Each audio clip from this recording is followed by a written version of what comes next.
जड़े शिल्पी जमी तार मुख्य आकर्षण होती तार श्रोता कविर श्रोता आमर जो अभिनेता अच्छे दर्शक दर्शक जो ताली मारे शिल्पी आहरी उत्साहित अनेक आगक काम कर चले तो शिल्पी किए तार काम टी जब आदृत हुए जो प्रशंसा करे किए किणी निए सी आहरी उत्साहित हुए तार सेन हूँ राजा हूँ सुजा हूँ एम समस्त गरीब परिवार लोक सब राजा विवेकानंद राजा थे सी सब लोग थे किंतु एवं हुसैन दारिद्र्य मध्य रही पेंटिंग करते दीर्घ 70 वर्ष 80 वर्ष पर सी रिकग्निशन पाइले जहां पेंटिंग आम जहाँ कहे गतकाल जो आम सुनी शुणुले पेंटिंग गोटे पेंटिंग 113 कोटी टका बिक्री है केवे 100 वर्ष पर आज है तो गोटे शिल्पी को 100 वर्ष जाए संघर्ष करा पड़ी ये छोटिया कथा नुहे तो से मुझे चिंता कली जे गोटे ओडिशा गोटे गैलेरी गोटे प्रतिष्ठा करवा ना दिया सुभद्रा आर्ट गैलेरी कहीं आम पुरी लोक जगन्नाथ भौणी सुभद्रा ना चाहिए कलु 2009 मसीहा आरंभ करूँ विभिन्न समय आम विभिन्न शिल्प को लेकर तार प्रदर्शनी करूँ गोटे समय आम महात्मा गांधी एक्जिबिशन करूँ विजु पट्टनायक पाल बैंक एक्जिबिशन करूँ रिसेंटली आम भारत प्रधानमंत्री नरेंद्र मोदी मोदी आर्ट 20 एक्जिबिशन आम सारा भारत में करूँ सारा भारत 8टी सहर कर सारी महत्वपूर्ण आलोचना चैलेंजेस फॉर आर्ट मार्केटिंग आम समस्ते जब आम जीवन आरंभ कर चित्र सहित चित्रकला सहित और कला सहित सब सकाल हेले ही आम जीवन में चैलेंज सृष्टि आम भावती जे सकाल टू संध्या पर्यंत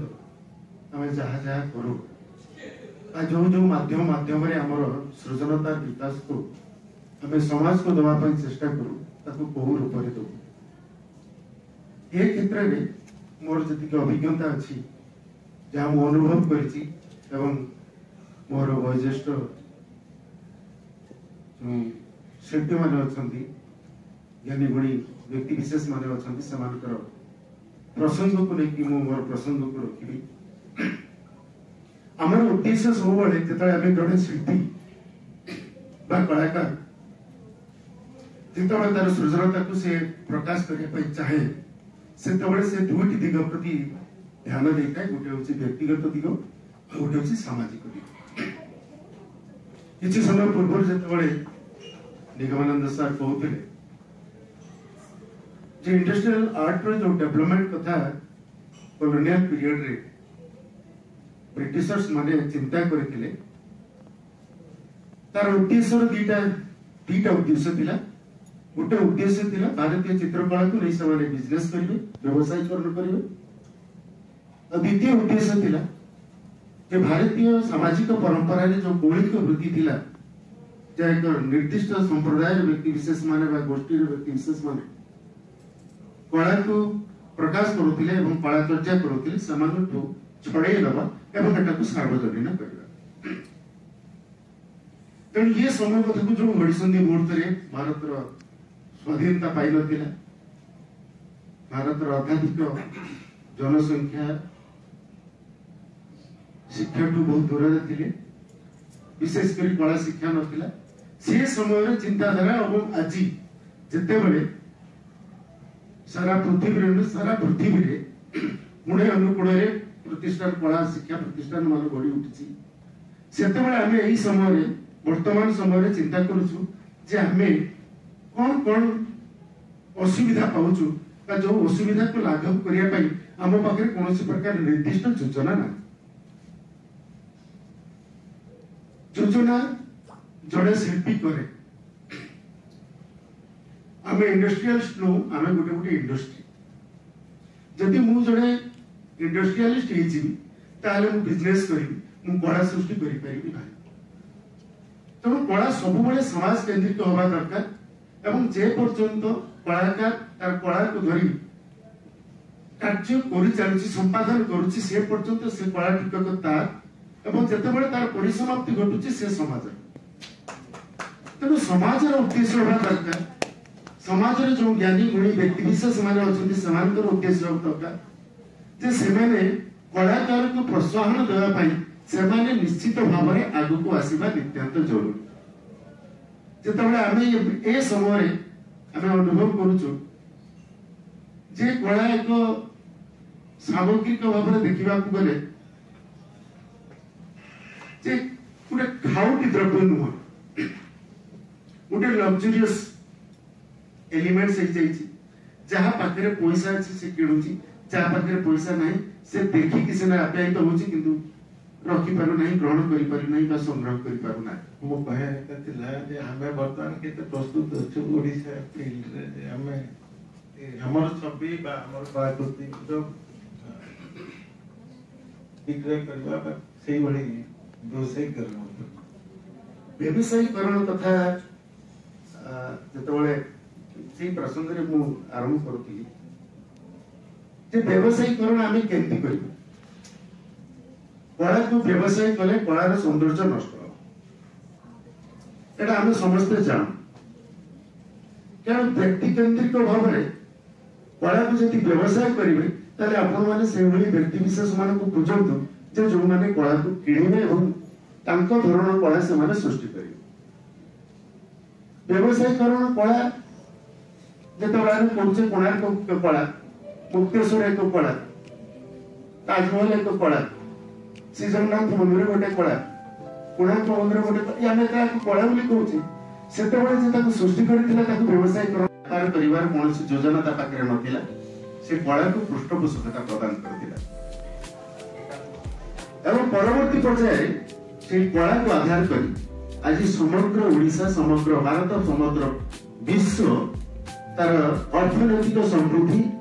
आरण करिछि तेणु कला को याठू व्यापार बा याठू व्यवसायीकरण करिवार जे स्वच्छ परंपरा এটা কোনসি শাস্ত্র সম্বন্ধিত নহ বা কোনসি ডেফিনেশন বা কোনসি কারণ বা ব্যাকরণ को उतार करी कला को बिजनेस के करी हो नहीं बा ताको केबे आमे व्यवसायीकरण करि पाइबा ना थैंक यू वर्तमान चिंतामणि विशाल पूछी जे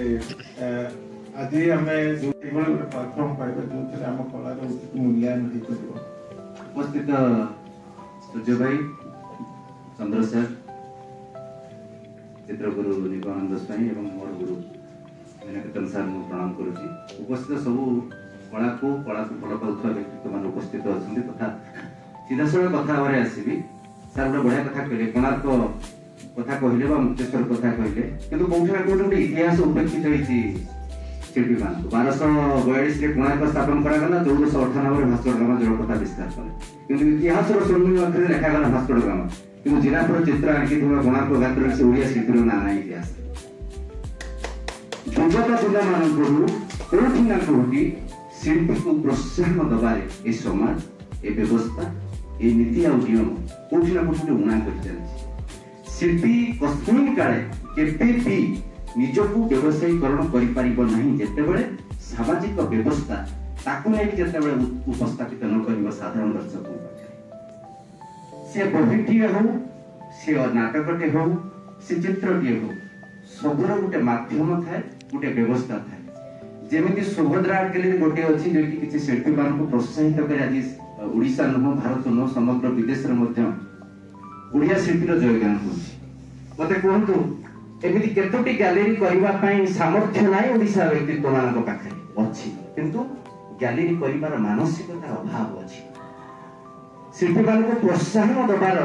से जो मानसिकता कोठी ना कोठी उत्कल जननीकर सो माने ताको कर कमल रे माने धन्याड व्यक्तित्व माने जो माने अछंती से माने कोठी ना कोठी उना करछन हमर सामाजिक व्यवस्था शिल्पी मान को प्रोत्साहन दबार जो मानसिकता जो दिन ए लोक मानक भितरे दर्शक मानक भितरे उंकी मारिबो से दिन हमर आर्थिक व्यवस्था आर्थिक सच्छलता ऊपर हम आलोकपात कर परिबो सेकंड कथा हला जोटा गुरुत्वपूर्ण कथा शिल्पी पई शिल्पीर साधना जेते बेले थिला जो समय कोणार्क भली सप्ताश्चर्य सृष्टि हे पारुतला वर्तमान शिल्पी मत समकालीन भाव में सही साधना जदि व्रत रही कोणार्क भली सप्ताश्चर्य कृतिटे सृष्टि कर बोध हुए समाज बाध्य हम ताको आर्थिक प्रोत्साहन देवा यहाँ मोर व्यक्तिगत अनुभूति आशा करुँची अल्प समय भितर संक्षिप्त उत्तर में मोर वक्तव्य रखी भूल थे क्षमा।